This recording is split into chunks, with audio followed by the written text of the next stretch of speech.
Okay, so first I'm going to make a very bold statement, and then I'm going to defend it, and then later you guys can ask questions as well.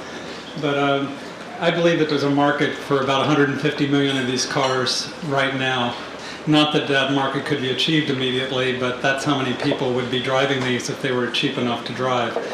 And the reasons are many, but the most basic one is just what do people do with their cars. I once heard that if you're going to innovate something, don't give people what they want, watch what they do. I've been watching what they do for over 25 years, and it makes me crazy. They sit in traffic jams for many, many hours. There's actually $67 billion per year wasted because of lack of productivity because of traffic jams throughout the country. It also wastes about 5 billion barrels of oil, which is enough to fill gasoline tank trucks from New York City to Las Vegas and all the way back. That's just the waste due to traffic. If everything were free-flowing, that's how much would be saved.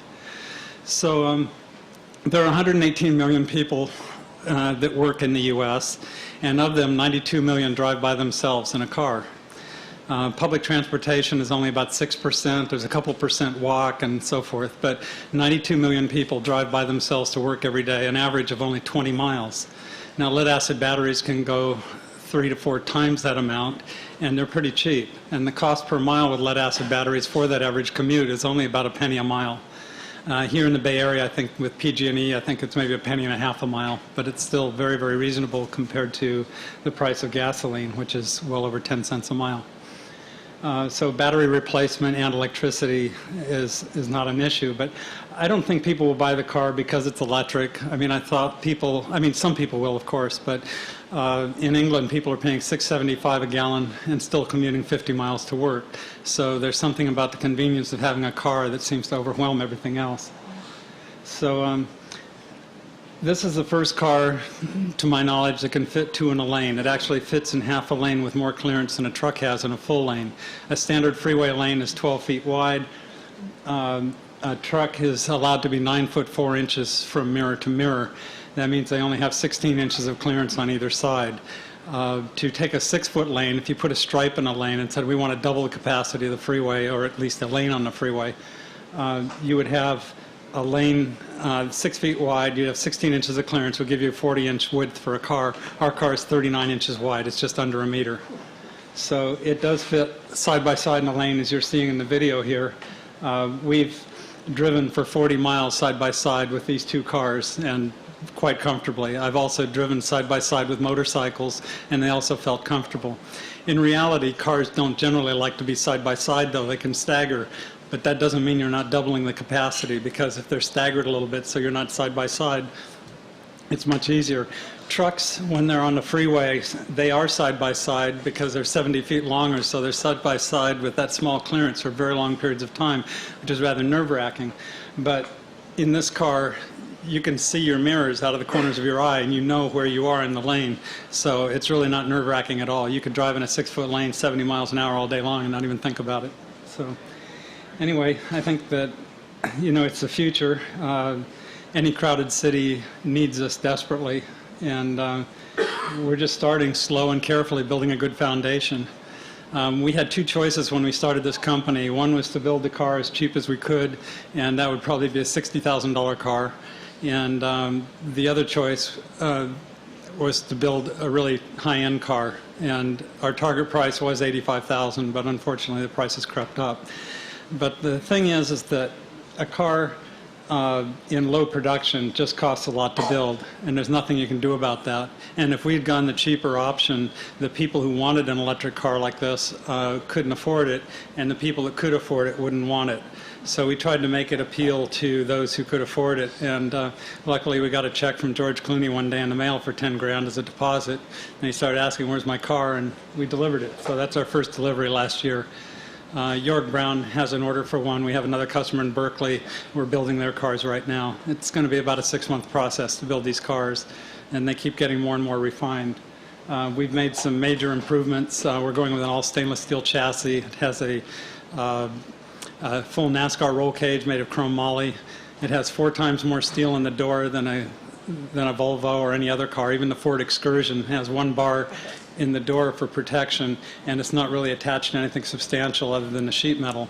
Whereas ours, we have special design hinges that are as strong as the rest of the roll cage and tie those 4 bars into the rest of the roll cage with pins and with specially designed hinges.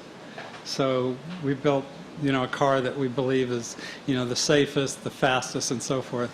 I have another video that'll kind of answer a lot of questions. Let me play that. Oh, there we go. Is it a new sports car about to hit the streets? The sculptured lights, the sporty wheels, a racing car cockpit, and power to burn. Whoa, wait a minute, what's this? It's the Tango, the commuter car of the 21st century.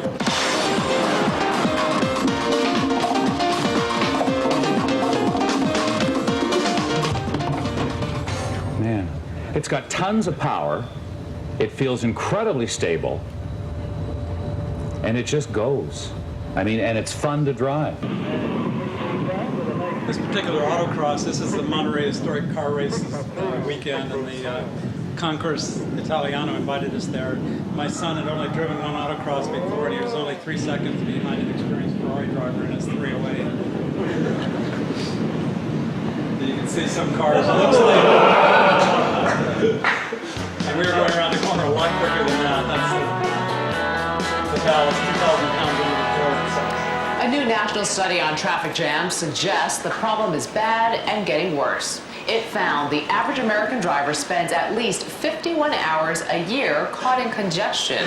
But now, an inventor in Washington State has come up with an amazing way to cut traffic in half. It's the mini car. Early Show National correspondent Hattie Kaufman has more. Imagine if you could fit twice as many cars onto the freeway, twice as many cars into each lane. Well, you could if everyone drove a skinny car. And on the street, when every parking spot is full, well, just squeeze in between them. It's definitely a head turner. How fast? 130 miles an hour, 0 to 60 in 4 seconds. You're kidding me! Just think of the parking spots you could get, the traffic you'd avoid. The Tango may revolutionize the road. I think this is the biggest revolution since the Model T in transportation. You had to think outside the box. For The Early Show, Hattie Kaufman, CBS News, Spokane, Washington. As fun as it is to watch the car, it's almost as fun to watch people watch the car. It's cute. Outrageous. This is great. How do I look? Because if they don't come up and say, wow, they certainly think, wow, and want to see what they look like in what could be the world's fastest, funkiest electric car. Wow, it's really spacious inside here. What about crashworthiness? Crashworthiness is better than any production car that I know of. It's got a NASCAR roll cage. And why use gas when you can go electric? You can juice up a Tango in as little as 10 minutes. The facts that make electric work in this case are, one, that the average commute's only 20 miles, and this will go 4 times that, 80 miles. So they painted it Ferrari red. I think that's great. Couldn't forget the cup holder.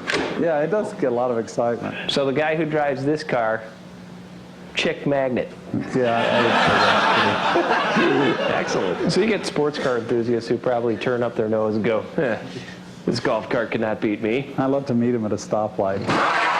0 to 60, how fast? In 4 seconds. Sweet. Okay, so it would be zero emissions if it weren't for the tire smoke.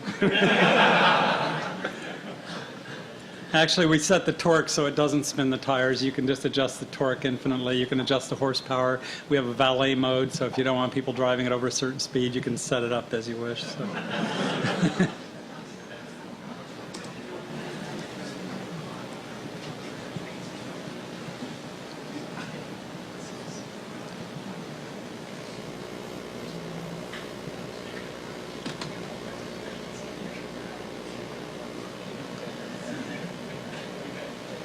Okay, so this, I'll just go through this presentation quickly and skip a lot of slides because it's really designed for an investor presentation. So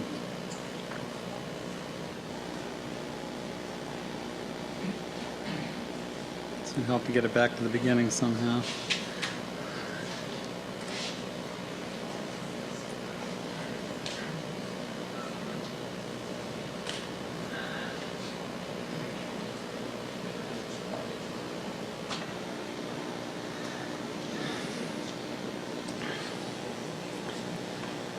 So we have one of our investors, a surgeon from Harvard Medical School, and he's a medical device analyst now, so he put together this presentation for us, and it's really just targeting certain angel investors.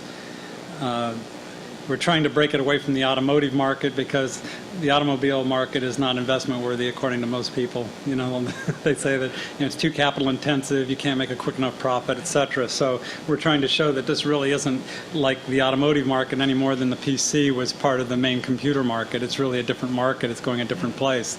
And when people think of this as an automobile, it's kind of like me. I think back in '75 when friends of mine were getting into the PC business, I said, what are you going to do with this stupid thing? Balance your checkbook? You know, I thought, what a waste. And so look now. So I can't be too hard on the people that don't think this has a future. They just don't get it. They will. So anyway, So we have a deep-seated consumer dislike, 50 minutes a day in gridlock traffic. They hate it. We can fix that. And this is the only person that's not frustrated, but he's taking a little bit of risk, you know, which most people won't take. Only 1% of the commuting traffic use a combination of bicycles and motorcycles together, so it is a very small percentage right now. And I think the main reason is safety. The other is weather. We solve both of those problems. So lane splitting is legal according to California Highway Patrol webpage. Motorcycles can lane split as long as it's done safely. It's only legal here in California, possibly Nevada and Arizona, and basically all the rest of the world. It's absolutely the way to get around in Taipei, for example, but all over England and Europe and the Orient, lane splitting is perfectly okay. And this car is 5 inches narrower than a Goldwing. So it actually lane splits a lot easier and obviously a lot safer than others. So I don't think there'll be a lot of resistance. Government, policymakers are very interested in saving money on freeway construction. So I think we're seeing a lot of positive from both the state and the federal government level as far as this being a really good alternative and something that they want to push forward. So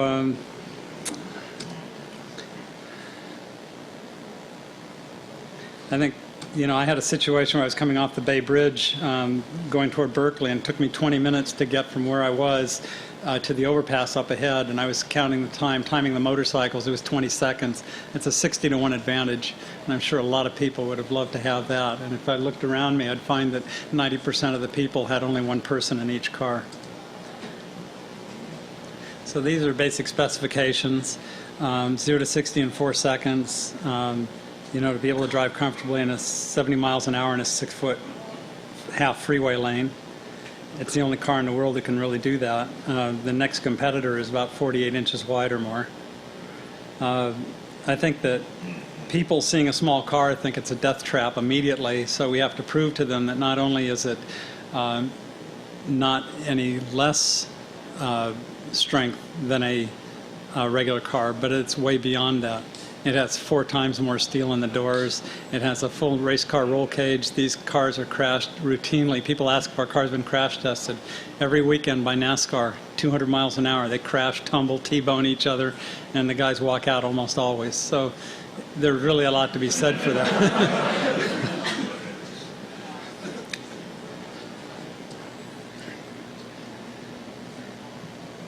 The drag strip, we managed to beat a Shelby Cobra. That was kind of exciting.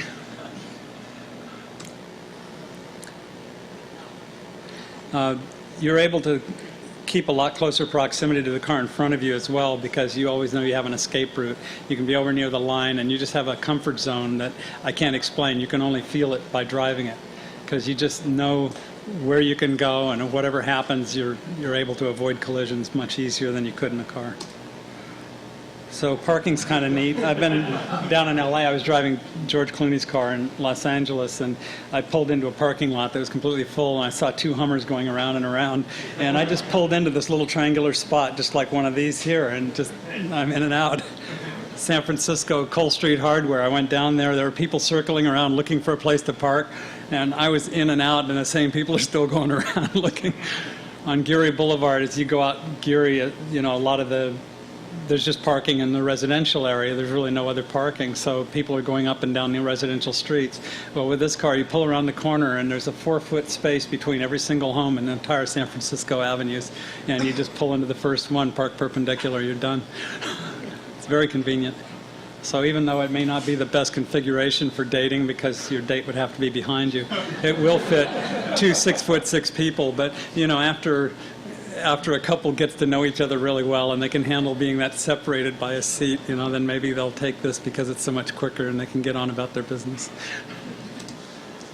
High school girls said, "No, I think I'd rather be side by side with my boyfriend," you know. So anyway, we have 4 wheels. That requires it being sold as a kit car until we raise, you know, some $50 million or so and do a full FMVSS certification. It's extremely expensive to enter the car business with a fully certified car. They require airbags. They require passing crash tests. Without airbag or without seat belts, the airbags have to do all the work. So quite a bit of engineering involved.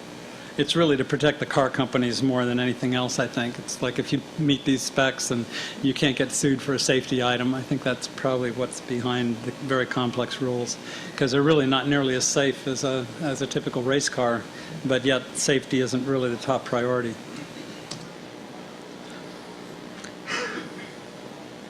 I think I went over this. Gas prices will drive it, but I'm not counting on it.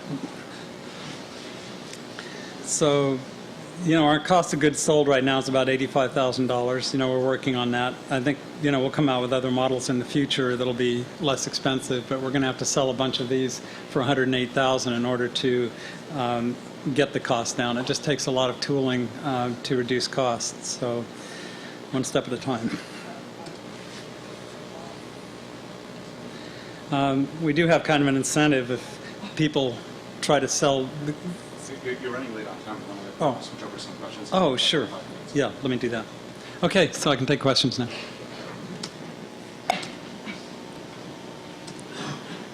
Yes. A couple of months ago, I was in an automobile accident. I was driving a rental car and was hit by an SUV. My rental car was totaled. Everyone in the car was either injured or killed. There was some minor bumper damage on the SUV. And I don't think that's because of, you know, how much metal I had around me. It's just the weight difference. Right. What does this thing weigh? It weighs 3,000 pounds. It weighs as much as a mid-sized sedan, so you have that in your favor. And to ward off SUVs, you actually have bars that are up right at the top of the door. This there's a bar that goes all the way up through here, and then there's another one down here, another one through here, and there's vertical bars through here. So no matter where you get hit, you have a lot more protection. Obviously, if you get hit hard by an SUV in the door, there's not any car that's going to protect you from your head hitting the grill. So a side airbag, and we're planning on that in the future, having actually this, we have a 4-point shoulder harness in there, so those belts can actually be airbags. BF Goodrich has designed an airbag belt that would work quite nicely to protect you in a side impact. But you're definitely better off not having the car going through your car. I saw a Cadillac at the evidence yard up in Spokane, and the driver's door was touching the passenger door. Somebody had driven right through the car. So you can talk about crumple zone all you want, but I'd say integrity is the first thing. Race cars have to have that. They talk very little about crumple zone. Crumple zone is really nice for marketing. It's cheap. It's easy to convince people of, but that's not really the point of safety. Safety is keeping you alive in a crash, which is what race cars have to do. Yes? What maintenance is involved and what it costs? It's extremely low maintenance. You have brakes and tires, obviously. The brushes on the motors are good for about 100,000 miles or so. So they're about $25 every 100,000 miles. So maintenance is almost nil except for batteries. And batteries you kind of choose based on what your driving style is. According to Optima Yellowtop's cycle life chart, they say that they'll go about 80,000 miles if you drive it to 30% dead each time. So that would be about 3 cents a mile, extremely inexpensive. The hawkers that we have in here aren't so bold with their claims. They say that they'll get twice as many miles if you empty them completely. In other words, 400 cycles instead of 200. So that would give you, every few years or every, say, 50,000 miles or so, you'd have to replace batteries that would cost about $2,200. But the cost per mile, I think, is the key thing. And we have that on our webpage. We have whole charts that work that out and compare it with Honda Insight and other cars like that. Yes? What kind of drivetrain is it? Is it regenerative braking? It doesn't have regenerative braking. Regen is most easily done with AC, and we'd love to have an AC drive system in there, but it's even much more expensive than what we have. We use the highest torque motors, the same kind used in freight trains, so we have actually over 1,000 foot-pounds of torque, 0 RPM, and our controller is actually 600 kilowatts, which translates to about 805 horsepower. So no AC drive would have that. We'd rather have regen, but doing it with traction motors or with series wound motors is very complicated, and I think that the failures would be higher, so keep it simple right now. Yes? Can your batteries be recycled? Yes, absolutely. It must be. In fact, we're offered yeah, he asked if the batteries could be recycled, and yes, we're paid $5 a battery, so yeah, you'd be silly not to. That lead's worth a lot.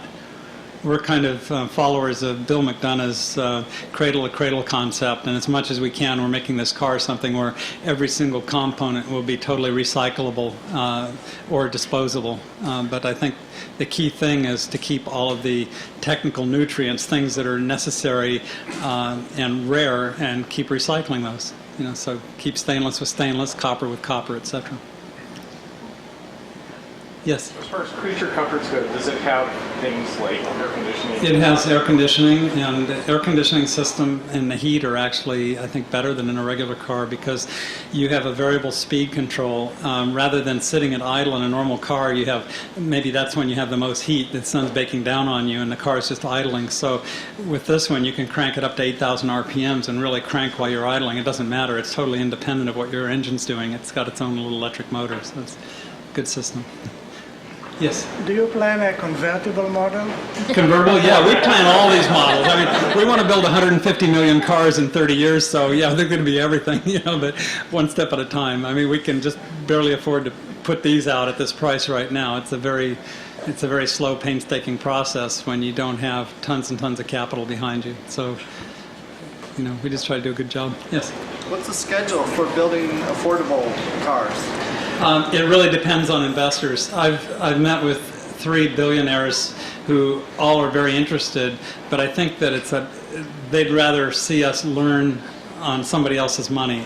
I don't know how to explain that, but it's like if you have something that's very capital intensive, and for someone to put out the kind of money that it requires to get a car company up and going, there has to be an awful lot of trust.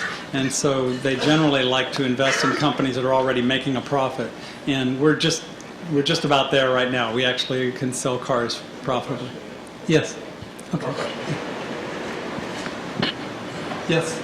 Is the center of gravity on this significantly lower than a regular car? So yeah, very, very significantly lower. It's like 12 1/4 inches off the ground. It actually has the same rollover threshold as a 911 Porsche. So you think of a Porsche as wide like this, you tilt it up to about 56 degrees and it balances on 2 wheels. Our car is like this, but you lean it over until the roof's almost on the ground, and that's where it balances on 2 wheels. So it's kind of like a lead go-kart, a go-kart with lead, and then you're sitting on top. All the weight's down low, 2,000 pounds under the floor, and the rest of it's spread out throughout the rest of the car. Okay, well, I guess that wraps it up. Thank you.